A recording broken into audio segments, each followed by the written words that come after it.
Assalamualaikum warahmatullahi wabarakatuh. Perkenalkan, nama saya Isrini. Saya adalah seorang ASN di lingkungan pemerintah Provinsi Jawa Tengah yang bekerja di Rekamedis RSUD Dr. Adiatma MPH, sekaligus peserta pelatihan administrasi dasar angkatan 19 tahun 2024. Video ini saya susun sebagai hasil laporan pelatihan administrasi dasar. Dalam pelatihan ini terdapat 8 materi yang saya pelajari. 8 materi tersebut saya tuangkan ke dalam kertas kerja melalui pembuktian pelaporan di video ini. Rekamedis merupakan salah satu instalasi yang ada di RSUD Dr. Adiatma MPH. Dalam pelaksanaan Rekamedis, petugas Rekamedis tentu tidak terlepas dari kegiatan administrasi dasar yang bertujuan untuk mencapai visi dan misi yang telah ditetapkan rumah sakit. Dalam pelaksanaannya, masih banyak hal yang terkait administrasi di ruangan Rekamedis yang belum sesuai dengan standar dan ketentuan yang berlaku di lingkungan Provinsi Jawa Tengah. Untuk mengatasi hal ini, saya melakukan kegiatan implementasi sebagai berikut. Materi pertama, pelayanan prima. Salah satu prinsip penting dalam pelayanan prima adalah appearance atau penampilan. Seorang ASN harus menampilkan citra diri yang positif sehingga dapat memberikan kenyamanan dan rasa percaya pada masyarakat.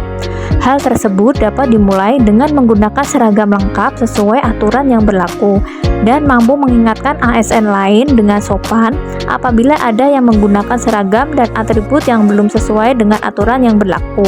Materi kedua, komunikasi efektif. Adanya perbedaan persepsi pemberian kode penyakit antar petugas Rekamedis dapat menyebabkan kesalahan dalam pemberian kode penyakit. Untuk itu, perlu adanya komunikasi efektif antar petugas mengenai cara pemberian kode penyakit yang sesuai dengan kaidah coding, sehingga tercapai persamaan persepsi tentang pemberian kode penyakit. Materi ketiga, penyusunan SOP. SOP yang ada di RSUD Dr. Adiatma belum sesuai dengan Permen PAN RB nomor 35 tahun 2012 yang meliputi judul SOP, nama instansi, nomor SOP, tanggal SOP, pengesahan, nama SOP, dasar hukum, kualifikasi pelaksanaan, keterkaitan, peralatan atau perlengkapan, peringatan, serta pencatatan dan pendataan. Materi keempat, penyusunan naskah dinas. Sebagai Rekamedis, tata kelola penyusunan naskah dinas adalah pengetahuan baru yang kemudian menjadi kendala intern karena kurangnya pengetahuan terkait tata penyusunan naskah dinas. Setelah melaksanakan pelatihan administrasi dasar, saya lebih memahami cara penulisan naskah dinas dengan menggunakan Srikandi. Materi kelima, pengelolaan kearsipan. Penataan dokumen Rekamedis masih ada yang belum dimasukkan ke rak penyimpanan, sehingga terjadi kurang rapi. Hal ini akan mengakibatkan sulit dalam mencari dan kemungkinan Rekamedis akan hilang. Setelah melaksanakan administrasi dasar, penulis membuat arsip digital di komputer dengan membuat folder yang berisi formulir dokumen yang diretensi, sehingga mengurangi tumpukan dokumen yang sudah inaktif. Materi keenam, perencanaan pembangunan daerah.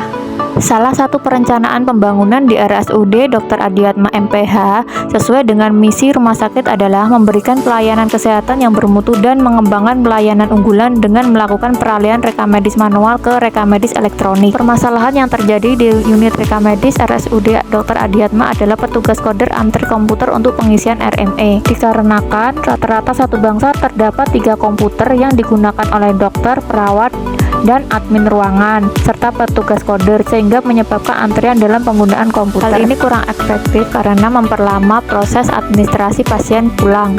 Upaya menyelesaikan isu strategis pada instalasi Rekamedis dilaksanakan dengan melibatkan sinergi seluruh staf dalam instalasi Rekamedis. Diawali dengan penyusunan dokumen rencana kerja dengan rapat. Pada rapat dilakukan pembahasan upaya-upaya dan capaiannya dalam menyelesaikan isu strategis percepatan pelayanan. Materi 7, pengantar pengelolaan keuangan daerah. Pengelolaan keuangan daerah terdiri dari pengelolaan pendapatan dan pengeluaran. Salah satu pendapatan di RSUD Dr. Adiatma MPH berasal dari klaim pasien BPJS Kesehatan. Setiap bulan selalu terjadi overcost untuk pasien BPJS. Overcost terjadi bila tarif rumah sakit lebih tinggi daripada tarif klaim yang dibayarkan oleh BPJS Kesehatan. Bila ditinjau dari pendapatan, overcost menyebabkan kerugian untuk rumah sakit. Pelaporan terkait overcost belum berjalan dengan baik, sehingga antisipasi yang dilakukan oleh unit terkait untuk menangani overcost belum optimal, mempunyai fungsi pengelolaan keuangan dan akuntansi. Kondisi setelah admin DAS, penulis menyusun laporan overcost secara rutin yang dilaporkan setiap bulan. Pelaporan overcost dilakukan melalui kepala instalasi rekam medis sampai dengan direktur rumah sakit. Laporan tersebut akan ditinjau dan dievaluasi. Materi ke-8, pengelolaan barang dan jasa. Pengadaan barang dan jasa swakelola adalah cara memperoleh barang dan jasa yang dikerjakan sendiri oleh kementerian atau lembaga atau perangkat daerah lain atau organisasi masyarakat atau kelompok masyarakat. Proses pengadaan barang dan jasa swakelola meliputi perencanaan, persiapan, pelaksanaan, serah terima, dan pengawasan. Sebelum mengikuti admin DAS, penulis belum memahami pengadaan barang atau jasa melalui swakelola. Adapun swakelola itu sendiri terdiri dari swakelola tipe 1, tipe 2, tipe 3, dan tipe 4. Kondisi setelah admin DAS, penulis mencoba membuat rencana kegiatan dan jadwal pelaksanaan pengadaan swakelola yang terdapat di RSUD Dr. Adiatma. Penulis membuat rencana dan jadwal kegiatan pelatihan penggunaan elektronik rekam medis di RSUD Dr. Adiatma menggunakan Microsoft Word dengan menetapkan kemampuan digital. Demikian video implementasi admin DAS dari saya. Cukup sekian dan terima kasih.